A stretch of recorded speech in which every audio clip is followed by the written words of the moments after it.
Assalomu alaykum. Ushbu videoda davlat nazorati tizimidagi oxirgi o'zgarishlarni ko'rib o'tamiz. Demak, birinchi bo'lib oxirgi kiritilgan o'zgarishlardan bittasi bu mahsulotlar sahifasi qo'shildi. Bu mahsulotlar sahifasida nimalar ko'rinadi? Mahsulotlarning tip-teng kodi, nomi, o'simligi, kategoriyasi, xavf darajasi va hosildorliklarini ko'rish mumkin. Bu o'zi mahsulotlar nima? Misol uchun o'simlikdan kelib chiqib tushuntiriladigan bo'lsa, kartoshka yoki bo'lmasam qanaqadir manzarali daraxt bo'ladigan bo'lsa, shundan olinadigan mahsulotlar yoki shu deylik kartoshka deb oladigan bo'lsak, kartoshkani ham turlari bor. Sariq kartoshka, qizil kartoshka yoki bo'lmasam misol uchun undan olinadigan mahsulotlar bor.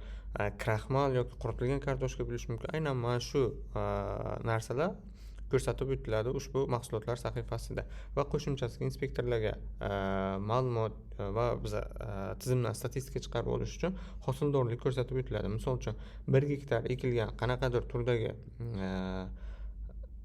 mahsulot deylik, misol uchun kartoshka deb oladigan bo'lsak, ushbu kartoshka 1 gektar dalaga ekilsa, ochiq hududda necha kilogramm hosil berishi mumkin o'rtacha yoki deylik issiqxonada qancha hosil berishi mumkin. Shu kabi ma'lumotlar ham aynan mana shu mahsulotlar sahifasida ko'rsatib o'tiladi.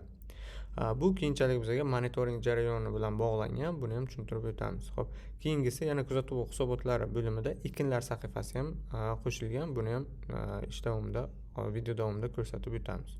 Xo'p, ana endi keyingi o'zgarishlarımizdan bittasi bu monitoring qilish jarayoniga o'zgartirishlar kiritib o'tildi.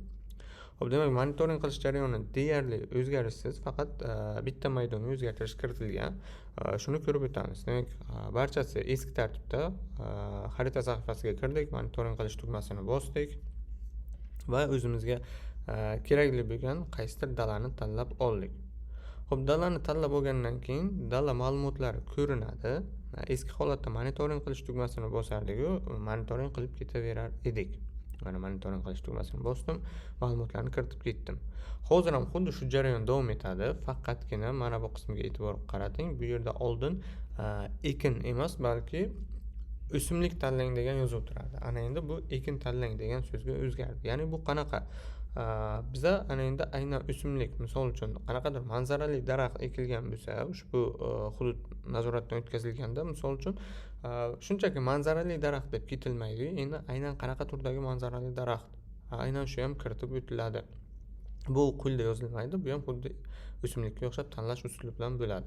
Deylik, hozir mana ushbu unikal raqamli dalani ustiga bosdim. Ana endi ekin tanlang qismini ustiga bosadigan bo'lsam, hech qanaqa ma'lumot chiqmadi. Sababi ushbu dalaga biz hali hech qanaqa ekin yoki mahsulot biriktirmadik. Deylik, bitta dalada 2-3 ta ekin bo'lsa, 2-3 marta biriktirilishi kerak bo'ladi. Xo'p, buni bir boshdan ko'rsatib o'taman, qanaqa qilib ekin biriktiriladi. Birinchi bo'lib dalani ustiga bosamiz. Xo'p, dalani ustiga bosilganda birinchi e'tibor qaratadigan ikkita qo'shimcha o'zgartirish kiritilgan tizimda. Xo'p, birinchisi mahsulot ekin qo'shish, ya'ni mahsulot yoki ekin plus knopkasi paydo bo'lgan va ikkinchi o'zgarish monitoring. Oldingi holatda birinchilikda monitoring turardi. Ana endi bunga qo'shimcha sifatida chap tomonda yana bitta bo'lim qo'shildi, ya'ni mahsulot ekin degan bo'lim. Ushbu bo'limni ustiga bosadigan bo'lsam, mana hech qanaqa ma'lumot topilmadi. Ya'ni ushbu dalaga hali hech qanaqa ekin biriktirilmagan ekan, ushbu chizilgan hududga. Xo'p, biz monitoring qilishdan oldin, demak, ana endi ushbu dalaga biz mahsulot biriktirib olishimiz kerak ekan. Bu mahsulot biriktirish qanaqa bo'ladi? Xo'p, dalani ko'rdik, nima ekilganini bilamiz, aynan nima bor dalada. Xo'p, mahsulot plus ekin knopkasini bosamiz. Bu knopka chiqishi uchun ham biz dalaga lokatsiya orqali borishimiz kerak bo'ladi. Xo'p, mahsulot ekin tugmasini bosdim. Ana endi birinchi bo'lib men o'simlik tanlashim kerak bo'ladi. Deylik, misol uchun qanaqadir manzarali daraxtlar turibdi bu yerda. Manzarali daraxtni tanladim. Ana endi mahsulot ekin degan ikkinchi maydonga aynan qanaqa turdagi manzarali daraxtlar bor? Mana shu yerda spiskasi chiqib keladi bizada. Boyagi video boshida ko'rsatib o'tilgan mahsulotlar sahifamizdagi 3900 ta mahsulot ro'yxati ichidan aynan mana shu manzarali daraxtlar turkumiga kiradigan hamma mahsulotlar chiqadi. Agarda qaysidir mahsulot chiqmay qolsa, ushbu pastda ko'rsatilgan kontaktlarga telefon qilib aniqlashtirib, agarda nimadir qolib ketgan bo'lsa, qo'shtirishinglar mumkin. Xo'p, demak, ketdik. Misol uchun terak ko'chatlari deb olaylik. Demak, ushbu hududda terak ko'chatlari ekilgan ekan va taxminan qachon ekilgan? Taxminan ekilgan vaqtda, deylik, misol uchun dalaga boriladigan bo'lsa, qanaqadir ekin bo'ladigan bo'lsa, misol uchun kartoshka bo'ladigan bo'lsa, kartoshka qachon ekilgani fermerdan so'raladi yoki biladigan bo'lsangiz, qachon ekilganini kiritib qo'yasiz. Ya'ni bu nima uchun kerak bizga?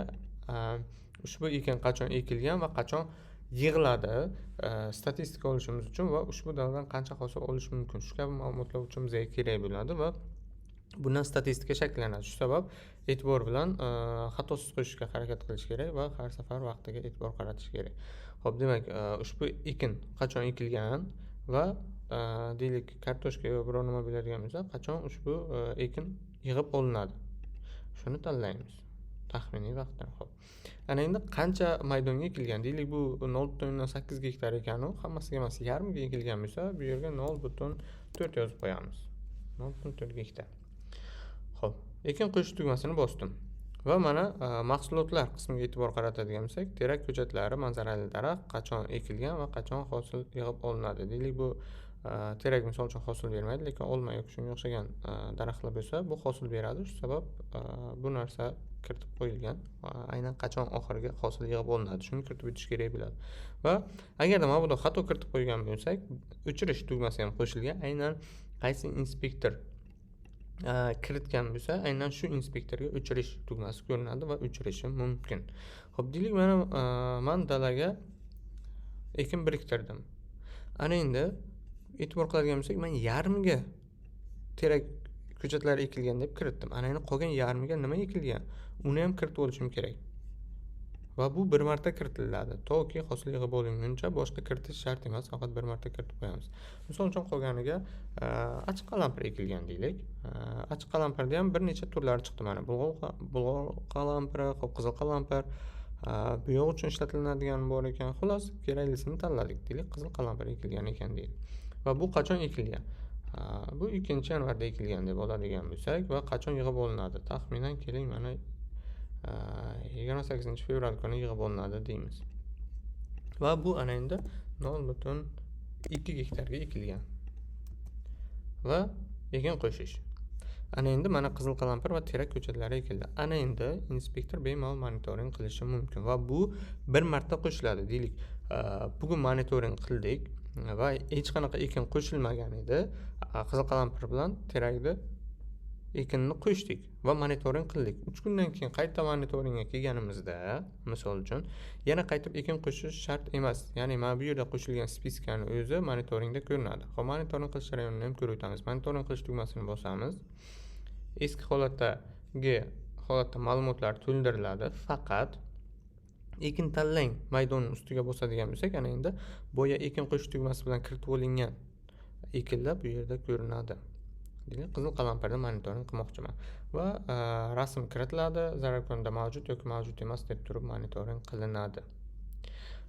3 kundan keyin kelsak ham, 5 kundan keyin kelsak ham, aynan mana shu yerda ekinda mahsulotlarda qo'shilgan ma'lumotlar monitoringning ichidagi ekin bo'limiga ko'rsatiladi. Va bu yerda qachon ekilgan, qachon hosil yig'ib olinadi, sanalar ham ko'rsatilgan. E'tibor berib qo'shasizlar. Misol uchun, kartoshka yoki qaysidir ekinlar 2 marta hosil olinadigan bo'lsa, bu yerda aynan 2 marta kiritilinishi kerak. Misol uchun qaysidir may oyida, qaysidir avgust oyida olinadigan bo'lsa, may oyidagina alohida kiritiladi, avgust oyidagi alohida kiritiladi. Shu tarzda ma'lumot kiritiladi va monitoring qilinadi. Qaysidir noto'g'ri qo'shilgan bo'lsa, deylik, misol uchun, terak ko'chatlari xato ekildi, o'chirish knopkasini bosib turib, aynan qo'shgan inspektorda o'zi o'chirishi mumkin. Va aynan mana shu qo'shilgan ma'lumotlar, har bitta dalaga qo'shilgan ekinlar, bizada kuzatuv hisobotlari bo'limi bor, shuni ichidagi ekinlar bo'limi bor, aynan mana shu yerda ko'rinadi. Bu yerdan ham qo'shgan inspektorda o'ziga tegishlisini o'chirishi mumkin. Bu yerda to'liqroq ma'lumot ko'rsatib o'tiladi. Hozircha asosiy qilingan katta ishlar shu.